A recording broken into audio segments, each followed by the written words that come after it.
Welcome to the Time Management Podcast with me, your host, Abigail Barnes. I'm a productivity coach, global speaker, time management author, and award-winning entrepreneur on a mission to share the 888 formula with the world and to remind you that it's your time.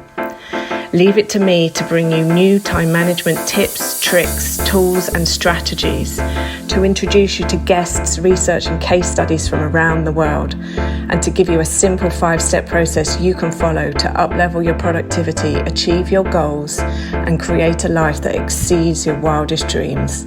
I'm so excited that you're here, so let's get started. Welcome to the show. It's you and me today for a conversation all about resetting your productivity story. How to turn your time into success. I'm so excited that we're going to get to speak about this. This episode is for you if you are often finding yourself saying, I don't have enough time. It's also for you if you are currently feeling overwhelmed with how you manage your time and all the responsibilities that you have. And it's for you if you are ready for things to be easier, if now is the time for you to start telling your new productivity story.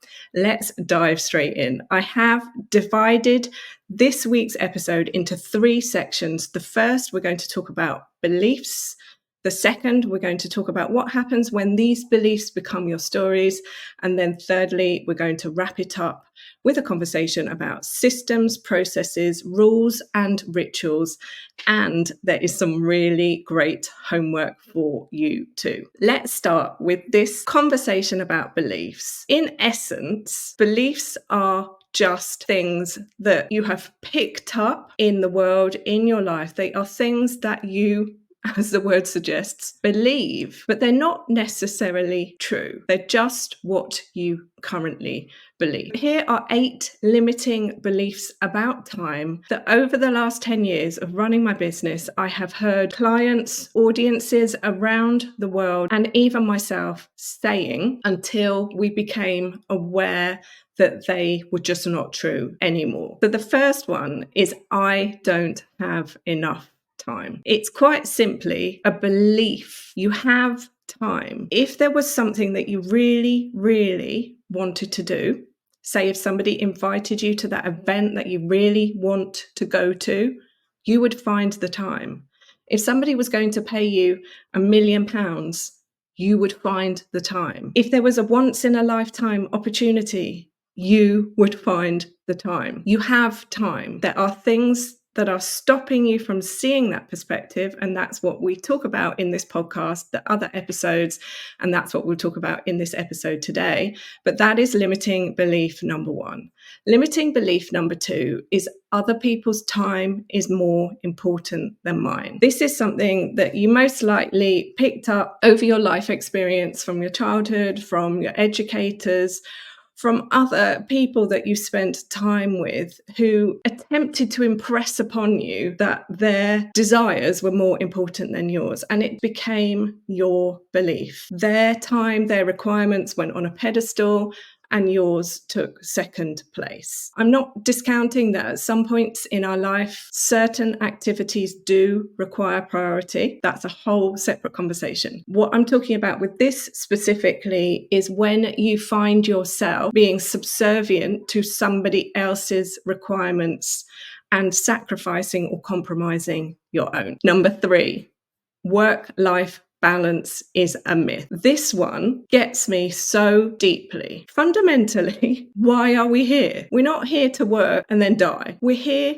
to live, and working is what pays for that life. It's almost like we've put the cart before the horse. We've got confused in our own heads about where the priorities lay. Work-life balance isn't some kind of, I'd love to be able to do it, to have it sometime, and or an argument about, well, I just want to call it lifestyle, or I don't like the word balance, or I want to blah, de blah, de blah. Let's take that out of the equation for a minute and call it life. It fundamentally comes down to the belief, I am not allowed to spend my time to create the life I want. That is number 3. Number 4, I don't have time for my well-being, which may very well be true at the moment. But coming back to belief number one, I don't have time, but you would find time if somebody was going to pay you £1 million.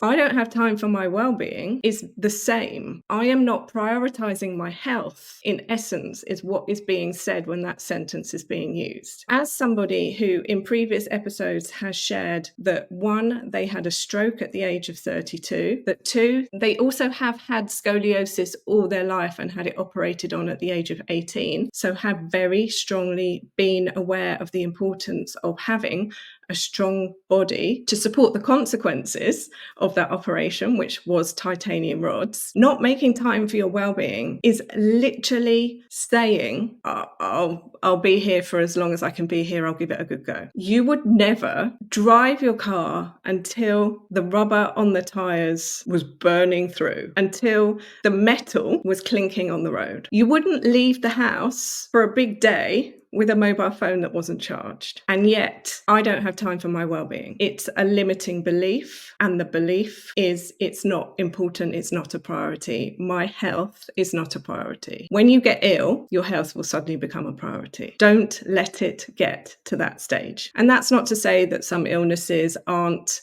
hereditary. That's to say, control the controllables, look after what you can. Number 5, I can't afford to try something new. This may be true. However, who said that the things you want to try actually cost money? That the things you're not already doing aren't costing money? The assumption is just a no. Before any assessment, any evaluation, any reconciliation has even been done. And then number 6, busy people are important people. This is one that I had since the age of 8, when as young children, we spent a summer holiday trip at the Bank of England in London's financial district. My mum took my brother, sister and I on a trip to go to the Bank of England, and we sat outside the Royal Exchange eating our cheese sandwiches, watching all the people go by. And I, at the age of 8, made up a story that these busy people must all be important people, and I wanted to be one of them. And for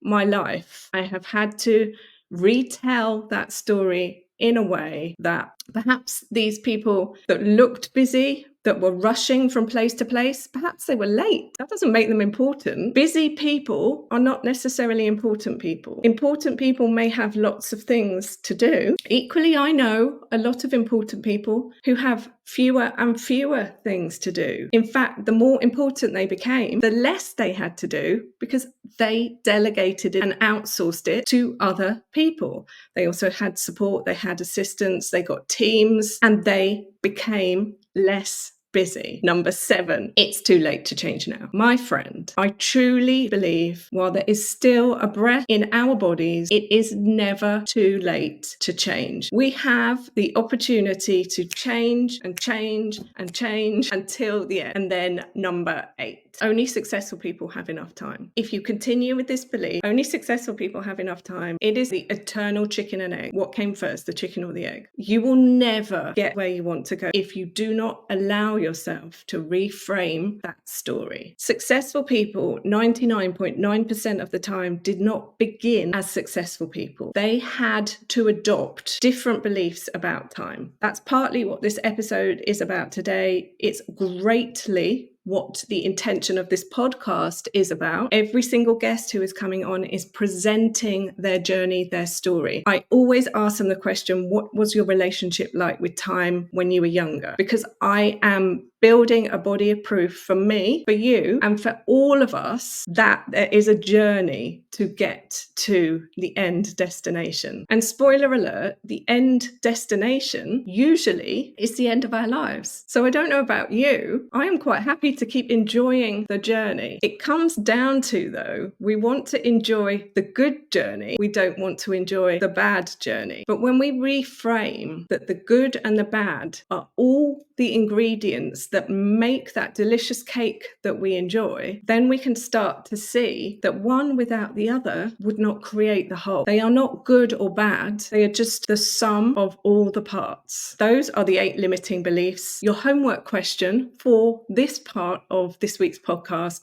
is to journal on which of those 8 limiting beliefs about time do you identify with the most, and do you have any others? What else came up for you while I was sharing those examples, including the yeah buts? Because nothing I say is the final truth. The truth that you believe is your truth.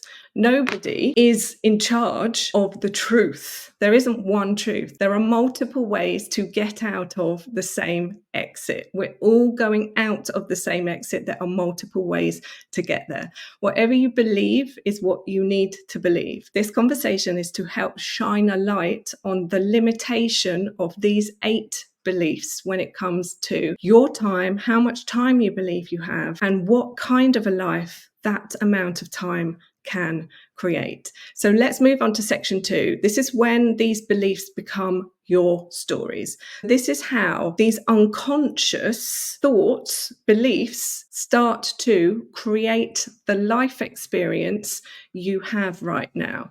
This is how time is currently working for you. And this is when we can talk about a subject called neuroplasticity.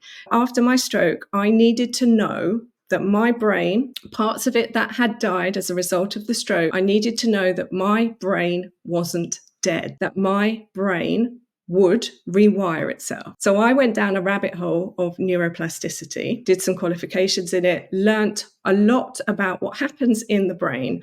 And as a result of this, I can tell you that a subject area that they discovered, known as neuroplasticity, means that we can rewire our brain constantly throughout our entire lives. They used to believe that after the age of 7 or 8, our brains stopped doing that process. This work discovered that that wasn't true, that neuroplasticity occurs throughout our entire life. So we can constantly rewire the neural pathways in our brain. Neurons that fire together, wire together, but we can change those links. It is possible. These beliefs about time, these beliefs about productivity, these beliefs about success, it is possible to rewire them, to change them, to tell a new story. And it starts off by identifying, this is your next homework question, number 2, identifying what stories you're telling about how time currently works for you. Fundamentally, our brains are designed to keep us safe. The fear success loop comes down to a desire for safety. If I fail, I will be unsafe. If I succeed, I will be unsafe. And these are stories. Failure isn't truly the story we believe. You don't know what failure feels like until you've failed. And success isn't truly the story. You don't know what success feels like until you've succeeded. Each one of these, they're at 2 ends of the spectrum. Both of these are unsafe because we don't know them. So our brain is happy to keep us where we are right now in our comfort zone because that is what it knows. The productivity mindset is very closely linked to episode 25, where we talked about imposter syndrome, which is understanding your self-worth and your worthiness. Again, stories that we are telling ourselves to keep ourselves safe about what we believe is possible for somebody like us. These are subconscious stories in the main, which are creating conscious habits, and we can change them. In episode 27, I shared the story by Portia Nelson, the autobiography, about walking down the street, seeing the hole and falling in, chapter 1. Chapter 2, walking down that same street, knowing there's a hole, falling in, and the story continues. Listen to episode 27 for that story. It is a great one to reiterate how our mind and our habits are just continually creating the same results until we stop. And finally, for this episode, the third part, systems and processes rules and rituals. I recommend, if you have not, you check out episode 15 of the podcast, Where's All My Time Going? You do a time audit for 7 days to find out what is going on. If you don't know where your time is going, it is very hard to start to create the changes because you quite simply are not seeing these subconscious patterns. This conversation here today is starting to unearth them and shine a light on them. When you have that data black and white in front of you, either written down or in the Excel spreadsheet, if that's how you choose to track, it becomes immediately obvious. That's what I believe. That's where my time's going. That's where a complex process is unnecessary. One of my clients did the time audit and then did a time audit session one-to-one with me and discovered that one of the things that was slowing them down was running multiple diaries. They had a diary for their home life, they had a diary for their work life, and they were struggling to keep on top of everything. When they combined the two diaries, created a color coding system, instantly they could see what was going on. They had a new process, they had a new system. It was so simple. And one thing I would love you to take away from these episodes and these conversations I have, time management, productivity is so simple. It's not easy because we believe it needs to be harder. We believe there needs to be a different way. We hear the answer, combine the two diaries, and go, oh, well, that's so obvious. But when you do what's obvious, everything changes. So episode 15. If at this stage you want to dip your toe in, but you don't necessarily want to buy the book, you can download a free chapter of the book and get started. The link is in the show notes below. The links are also there to buy the book. You can buy the book on our website. You can buy a Kindle version. You can buy a print version. You can buy it on Amazon around the world. It is being read around the world. So many countries now, I have lost track. What I do know is that the podcast is now being listened to in 77 countries around the world. I believe at the last count, we had readers in 110 countries around the world. Your systems and your processes are what will help you to turn your time into success. They are what will help you to be more productive. And with this third area, I said rules and rituals. This is linking to the conversation just now about stories. Become aware of the rules and the rituals you are setting for yourself. I need to do this to do this. It has to be like that to get to that. These things are stealing your time. The third and final homework question is, what's one change you are going to make off the back of this episode? Because information without application will not change your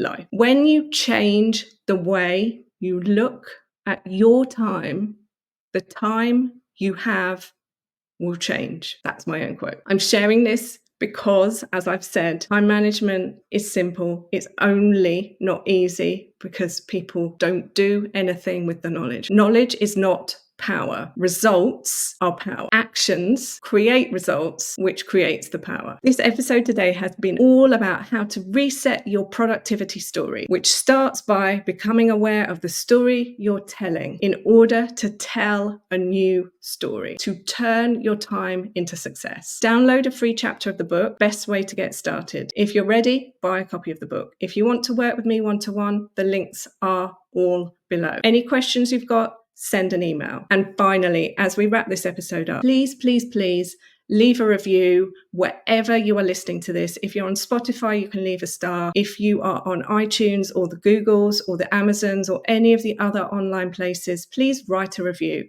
Even if it's just, I loved it. Thank you. So helpful. But the more you write, I love reading them, and they help get the podcast out to more people. The mission is to get this message into the ears of more people around the world, and for that, you can help. So until next time, my friend, stay safe, stay well, and remember, it's your time. Thank you so much for tuning into today's episode. If you loved what you heard, be sure to let me know by leaving a review so I can keep the good stuff coming. Come and say hi on Instagram at Success by Design Training, or visit my website, successbydesigntraining.com, or connect with me on LinkedIn. Just search Abigail Barnes. Until next time, don't forget, you are amazing. and it's your time.